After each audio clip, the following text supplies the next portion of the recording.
Yo les amis, c'est Kazin, j'espère que vous allez bien et on se retrouve pour une petite vidéo analyse, présentation d'un coffret qui vient de sortir et qui est déjà disponible dans tes boutiques.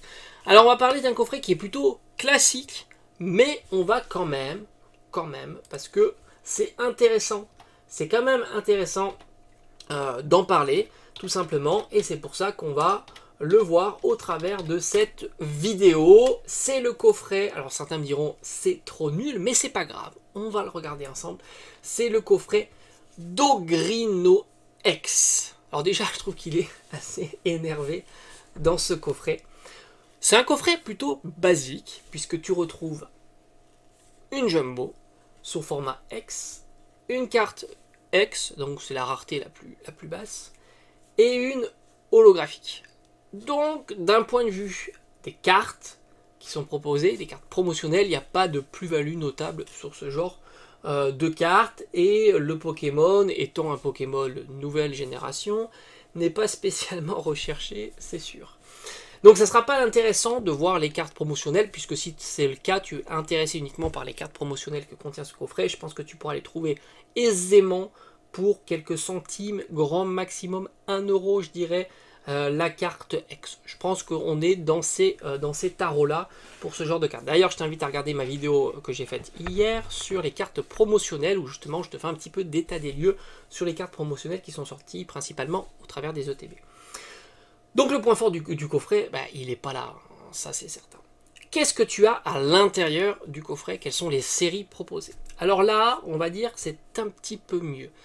Il propose, et puisqu'il est sorti en la période de Faille Paradox, là on est en plein 4.5, les séries 4.5 ne sont pas présentes dans ce genre de coffret, on retrouve Faille Paradox. Alors là j'ai envie de te dire, c'est pas si mal de retrouver du Faille Paradox, c'est une série qui est pas très ouverte en ce moment, et quand elle est sortie, on se l'accorde, et je pense qu'on est plutôt d'accord sur ça. Mais du coup, par conséquent, les cartes qui sont présentes à l'intérieur de cette série sont plutôt assez recherchées, et par conséquent peu d'offres et une bonne demande, ce qui fait qu'elles sont relativement chères. Tu retrouves quand même des belles alternatives sur cette série-là. Déjà, tu as beaucoup d'alternatives, beaucoup de AR, il y a de la qualité. Et ça, c'est à souligner. EV4, dans le futur, je pense que ça sera une série plutôt recherchée, puisque tu as beaucoup d'alternatives très sympas, hein. J'ai en tête Altaria, mais c'est pas tout. On a le Tyrannosif, non pas le Tyrannosif, on a, je sais pas pourquoi j'ai Tyrannosif alors que c'est le garde de fer. On a le garde de fer, mais il y a un petit Tyrannosif dans la carte. On a le garde de fer qui est vraiment très très sympa, et en haut du panier, on a le Rugilune aussi, hein, qui a fait un petit up, même s'il s'est un petit peu plus cassé la figure après, mais il reste assez recherché et plutôt très cher. Donc là, c'est plutôt une série sympa, et d'un point de vue des AR, tu retrouves évidemment le Groudon, qui est l'AR banger de cette série-là, mais là aussi, il n'est pas tout seul. J'ai en tête évidemment le Stylix, mais bien d'autres cartes très sympathiques. Donc là, franchement, Faille Paradox, tu as 2 boosters, c'est plutôt un top. C'est pas tout. Tu as aussi un autre booster de Écarlate et Violet 2, à savoir Évolution de Paldea.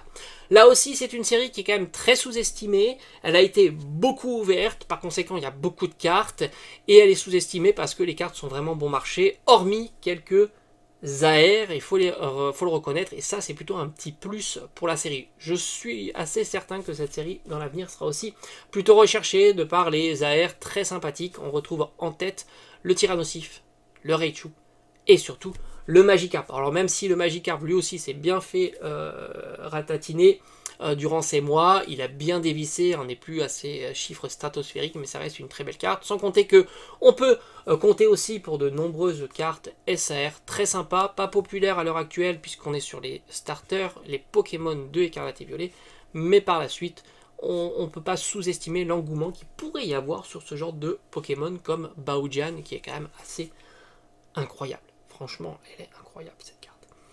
Et enfin, pour couronner le tout, on retrouve un booster Star Étincelante. Alors oui, je sais qu'en ce moment, Star Étincelante, c'est la série que personne ne veut, puisqu'elle est recyclée de partout. Alors on pourrait dire, on la voit tout le temps, et c'est plutôt pénible.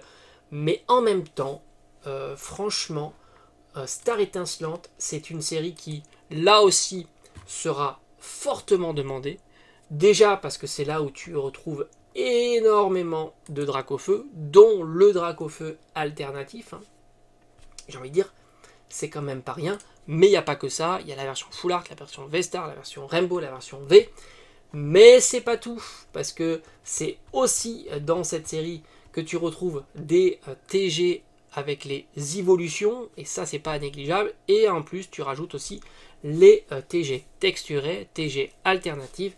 Là aussi, avec le fameux Noctali et le Nymphali. Donc autant te dire que ça, plus tard, ça sera des bangers sans aucun doute. Alors c'est vrai que Star Étincelante en ce moment, c'est un petit peu recyclé de partout, donc du coup ça peut lasser. Mais on a une vision un peu plus long terme, et on se dira que franchement, revenir de Star Étincelante dans quelques années, ça sera top. Et si plus est, si tu commences à suivre un petit peu l'évolution de la display, elle commence à prendre la tangente petit à petit. Alors pas sur tous les items, pas sur le booster individuel, mais la display a tendance à être très populaire. Alors il y a plusieurs facteurs qui font que la display est populaire, mais le fait que la série soit intéressante fait partie de ces facteurs-là.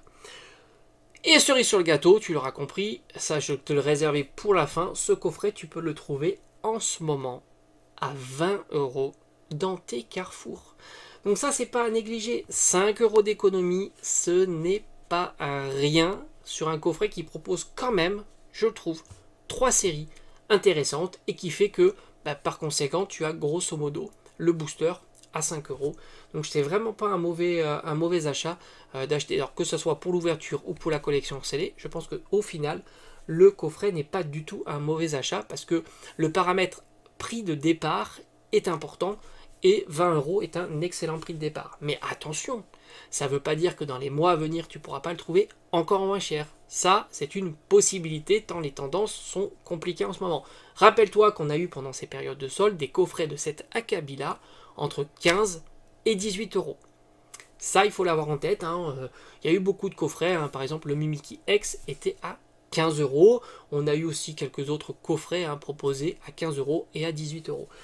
Donc ça ne veut pas dire que le coffret ne va pas encore diminuer, il faudra surveiller sa forte disponibilité et aller zioter comme on a pu le faire pour les soldes précédentes sur des boutiques indépendantes type Parkage, Ludifolie, Philibert ou alors tout simplement dans des boutiques plus classiques comme les Carrefour qui pourront proposer ce genre d'item, pourquoi pas soldés ou les Auchan, etc. Donc ça aussi, il va falloir surveiller de très très près. Là, encore une fois, le prix peut bouger, rien n'est figé dans le marbre, sans compter qu'on sait qu'on a une période difficile, que l'on peut faire de très bonnes affaires pendant la période de solde. Mais là, étant donné qu'on est fin février, on est quand même assez loin des périodes de solde. Par conséquent, si tu devais faire un achat dès maintenant, l'achat n'est pas si mauvais. Comme je t'ai dit, on est sur 20 €, tu as déjà économisé 5 € sur cet item, donc 20% c'est déjà pas si mal, sans compter qu'il vient de sortir. Alors si en plus tu es intéressé par la carte promo, mais pas que par la carte promo, parce que si tu es intéressé que par la carte promo, tu peux l'acheter sur internet, ça ne vaudra pas plus d'1 €, mais si tu es intéressé à la fois par les cartes qui sont proposées dans le coffret, mais aussi les différentes séries, si tu as ouvert peu de Booster Fight Paradox par exemple, ça reste pas une mauvaise ouverture. J'espère que ça t'a plu, et on se dit à très vite.